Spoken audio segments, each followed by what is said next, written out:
What you know, Alibis? Welcome to another episode of Pretty Lies and Alibis. I'm Gigi. It's Tuesday, August 5th. Hope you guys are having a good day so far. So for those of you that are new here, I want to take a minute to explain how I do things as far as covering trials. For example, in a couple of weeks, we have Donna Adelson's trial starting up in the Dan Markel murder.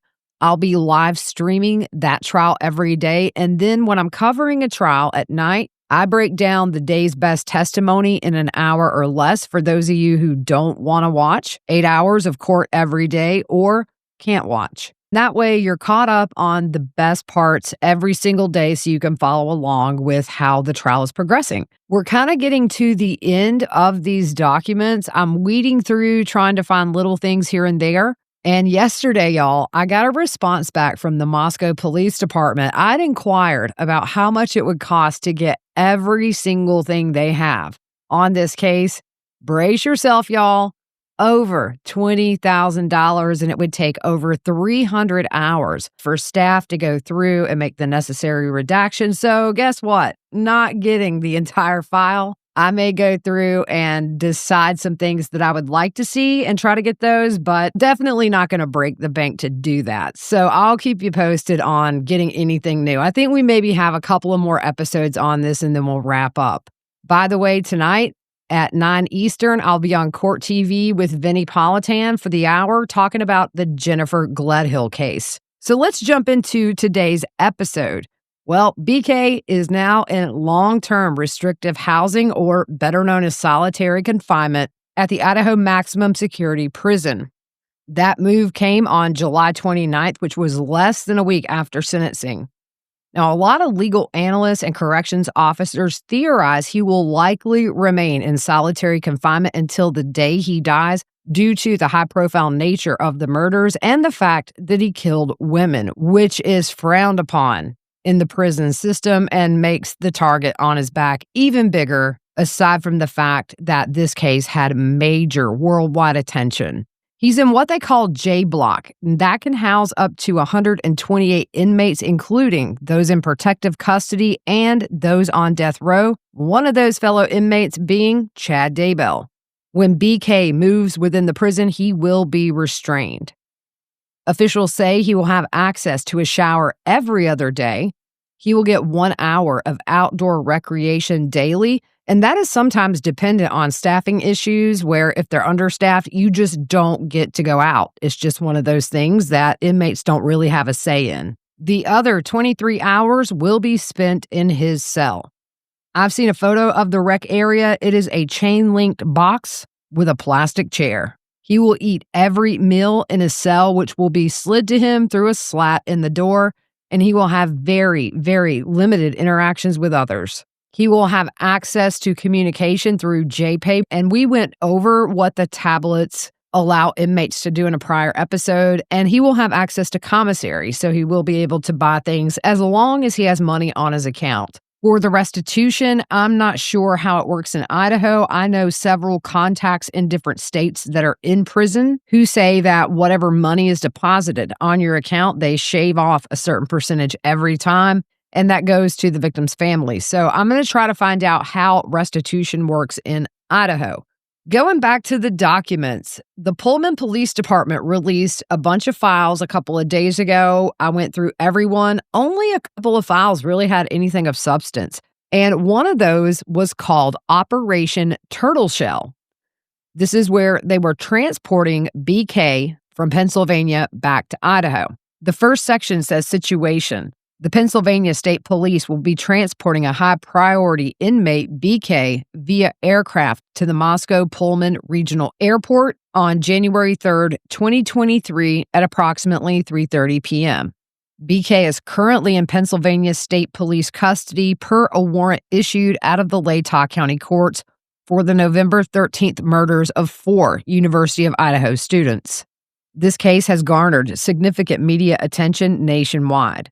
This attention has generated a large media presence in the area as well as attracted the interests of many citizens. Due to this heightened awareness, the potential for unforeseen threats related to the transport of BK and the potential for information compromise due to media overwatch, BK's transport has been deemed high risk. The next section is the execution. The transportation team will meet at the initial rally point in the parking lot northwest of Target at the Palouse Empire Mall in Moscow for briefing. The Latah County Sheriff's Office is tasked with the safe transfer and transportation of BK from the custody of the Pennsylvania State Police to the Latah County Jail. Team members will ensure all required equipment, to include vehicles, is operational prior to the briefing. Due to the uncertainty of the transport arrival time, it is advised that team members be prepared early for departure to the initial rally point. The next section is the primary plan. At the designated time of 3 p.m., the team will move from the initial rally point, traveling west on Pullman Road, turning north onto Airport Road and proceeding to the airport. Pullman Police Department will provide security for the team to ingress and egress interstate aviation. The team will contact the transport aircraft at a predetermined location. In parentheses, it says objective rally point, on or near the tarmac, and it says see diagram. The team will position the vehicles near the aircraft so the prisoner compartment doors are facing the aircraft exit, if possible, to provide cover and concealment. BK is to be secured and placed into a ballistic vest and helmet, and it has the names of the people that will do that, and then placed into the prisoner compartment of the designated transport vehicle. The team will then depart the ORP area, operating overhead lights on all vehicles, and proceed east on Airport Road to its intersection with Pullman Road. The team will then head east on Pullman Road to its intersection with Farm Road and Perimeter Drive. In parentheses, it has Checkpoint Chevrolet. At Checkpoint Chevrolet, the team will turn north onto Farm Road and continue north and turn east onto A Street, following A Street to its intersection with Jackson Street / US 95. It says Checkpoint Ford. Then at Checkpoint Ford, the team will turn south onto Jackson Street and move to the left lane to its intersection with 3rd Street. This is called Checkpoint Dodge. Turning east onto 3rd Street, proceeding to Van Buren Street to the Sheriff's Office parking lot. The lead vehicles will turn off in the parking lot and the transport vehicle will enter the Sally Port. The Idaho State Police will be providing traffic control at Checkpoint Ford, blocking the intersection of A Street and Jackson Street, and Checkpoint Dodge, the intersection of 3rd Street with Jackson, Maine, and Washington, as well as an unmarked vehicle that will be providing en route traffic and safety information to the team ahead of the convoy. Pullman Police Department will provide eastbound traffic control on Airport Road. They list the team members that will be involved in this, and it says regular patrol uniform with pistol and rifle, and 2 extra magazines for each weapon. They'll also have personal first aid trauma equipment to include a tourniquet and a chest seal. For vehicles, marked patrol vehicles and 1 unmarked Idaho State Police vehicle. For the weather, they had forecasted mostly sunny with a few clouds, a high temperature of 34 degrees, and sunset at 4:13 p.m. For transport equipment, an inmate plate carrier and helmet, belly chains and leg restraints with a key, and a handcuff key. For medical, Moscow Volunteer Ambulance will be informed of the route and placed on standby. The medevac location was the Gritman Medical Center. The next section is contingencies. For threat or hostile contact, second and tail end vehicle will move to suppress the threat if possible, while lead vehicle and transport will upgrade and continue using alternate routes as necessary. Officer down. If out of vehicle, the closest non-transport vehicle will move to assist and collect downed officer and transport to Gritman Medical Center. For road blockage and collision, vehicles will redirect to secondary routes as necessary. They list alternate routes, which probably are not familiar to us that do not live in the area. They just list optional roads they could go on should something come up. For overhead vehicle lights, siren when crossing intersections if necessary. They list officer names, their roles and equipment, as well as some streets assigned for 4 different troopers to be stationed at.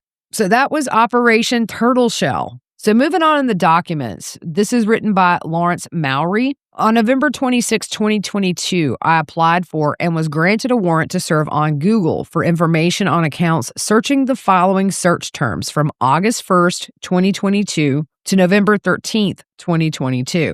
1122 King Road, they have some variants here for Moscow, Idaho. 2 search terms for King Girls, one with a S, one with a Z.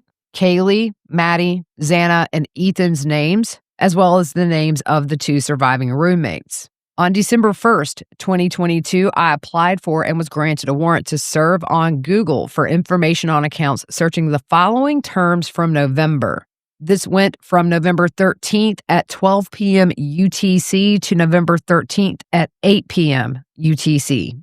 Moscow murders, murder in Moscow, Idaho, Moscow, Idaho crime, Moscow, Idaho stabbing, University of Idaho murders and stabbing, King Road murder, stabbing, and stab, Moscow, Idaho news, Pullman news, Northern Idaho news, North Idaho news, campus stabbing, campus murders, DNA on knife, getting blood out of clothing, how to get blood out of clothing, getting blood out of a vehicle, and how to get blood out of a vehicle. This was done in an attempt to locate a suspect possibly searching for the victims prior to the murder, potentially gaining information on the persons, their residence, or lifestyles which could be located on social media. And for the searches after, those were done in an attempt to locate a suspect possibly searching for information on the murders prior to the discovery of the victims. It goes on to say, I was contacted by Google regarding the warrants and informed the process of the searches were extremely complicated and the large date range was problematic to their searches. They stated they had to restart the process several times due to the complexity of the searches. On December 19th, 2022, BK was identified as a possible suspect. Later on, February 15th, 2023, after talking with other investigators and conferring with the Latah prosecutor's office, it was decided to return the warrant without data, as the original broad scope of these warrants was to determine a potential suspect when none was known.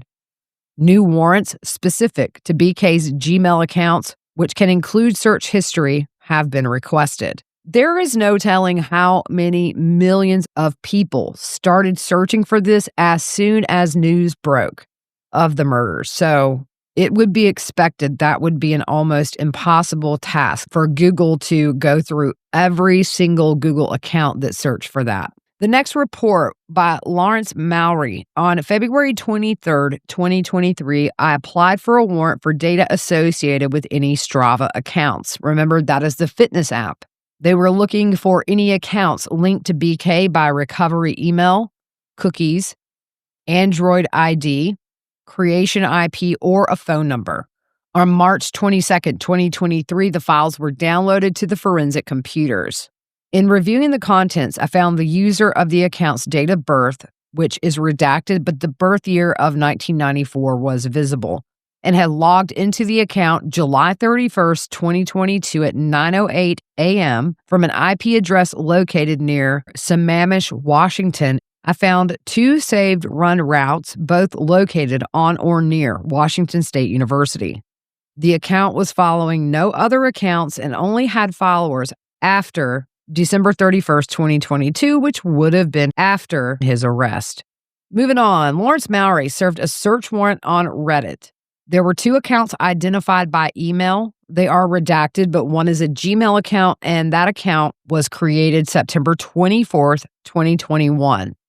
The other is a DeSales email, and the IP address of where that was created was Albrightsville, Pennsylvania. For the DeSales, they found 2 accounts associated with that email.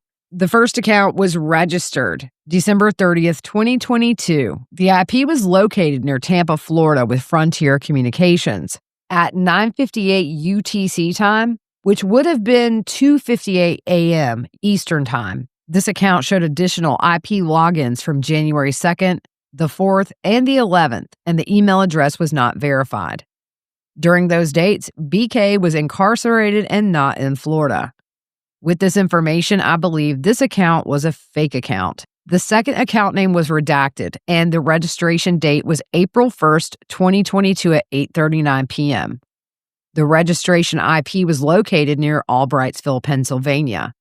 A second login on November 21st, 2022 showed a location near Kansas City, Missouri. This IP also showed a high probability of being a VPN exit point. Remember, a VPN is what changes your IP address when you don't want it known. But the email address did show that Reddit account was verified, meaning it was BK's. There's links posted to the felon's Reddit. That's where he posted that questionnaire. It was asking criminals about their crimes. So let's just go through some of the questions that were on there. How was your life right before the crime occurred? Did you prepare for the crime before leaving your home? Please detail what you were thinking and feeling at this point. How did you travel to and enter the location that the crime occurred? After arriving, what steps did you take prior to locating the victim or target, i.e., a person or object? Please detail your thoughts and feelings. Why did you choose that victim or target over others? Before making your move, how did you approach the victim or target? Please detail what you were thinking and feeling. What was the first move you made in order to accomplish your goal? How did you accomplish your goal? Please explain what you were thinking and feeling. Before leaving, is there anything else you did? How did you leave the scene? After committing the crime, what were you thinking and feeling? Now, on June 3rd of 2022, BK posted on the Reddit prison page and said, I attempted to post a survey to the prison subreddit, but my post was automatically removed.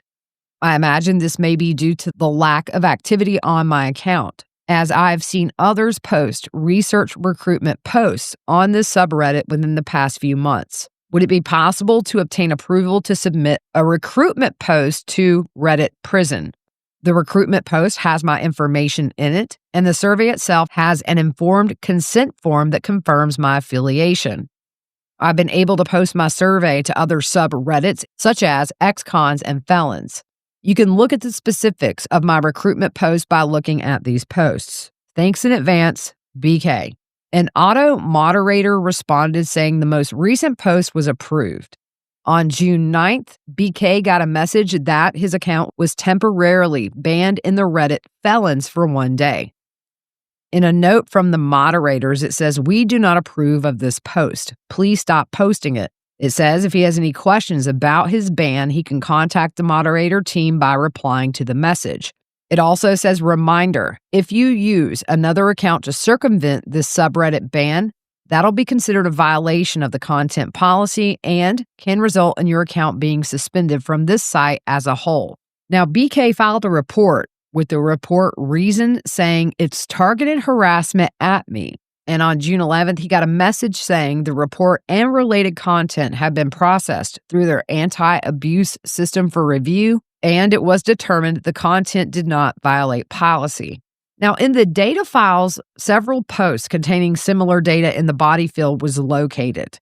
It showed all the same IP addresses with the dates of June 3rd through June 22nd of 2022. The subject line showed variations of research participation needed, and it was posted to the subreddit pages of prisons, felons, prison talk, prisons, and ex-cons. Mowry looked at another account of BK's, which was registered with a Google email address. They found that that account mostly interacted with the felon Reddit, True Off My Chest Reddit with the topic, I make my husband want to self-harm. Another post he interacted with, I think prisons should be segregated by race. There is another group that he visited called Kids Are Effing Stupid. And the post was, there's accidents, then there's these. I looked at the video. It's a video of a little kid who had his foot stuck between the pedal and the frame of the bike. Firefighters were there working on getting his foot free. When Mowry reached out to Reddit about the interactions, they responded it could be that he upvoted or downvoted a post, meaning you like it or you dislike. In another report by Brett Payne, it says on March 12th, I received an email from Moscow Police Department Corporal Tezdal advising someone called claiming responsibility for the homicides and hung up without providing any information. They did have the call origin phone number redacted, and Payne searched TLO. That is a service that law enforcement uses to look up names, addresses, phone numbers, and he also requested assistance from the FBI in looking into the number. No available databases had any information on the identity of the caller. In a report by Brett Payne, he got an email from a staff member at Washington State University on April 21st, 2023, with files containing several screenshots of conversations between professors referencing BK, as well as meeting minutes from a meeting between BK and someone whose name is redacted. In a message between two people, it says, "Do you want to take BK?" The other person replied, "If I must." Another screenshot of a message thread from September 14th reads, "Redacted tells me we need to do an intervention with BK. She's going to try to gather information, but apparently he has offended several of our female students. Assuming we get some details, how do you want to handle this?" The reply reads, "Let's see when we have more information." In another report by Brett Payne, it says on May 11th, 2023, I received an email from Redacted containing a secure link and password to access installment number 9 from Washington State University. Upon opening the files, I discovered there were 2 PDFs with scanned pages of email correspondence, class assignments, mentor assignments, and other miscellaneous documents. Of note, there are several emails and files which discuss BK's specific issues, which led to him being terminated from the teaching assistant program and losing funding for his PhD program. So that is it for this episode. Just some interesting little things we learn in there. Hope you guys have a good rest of your afternoon, and we will see you soon.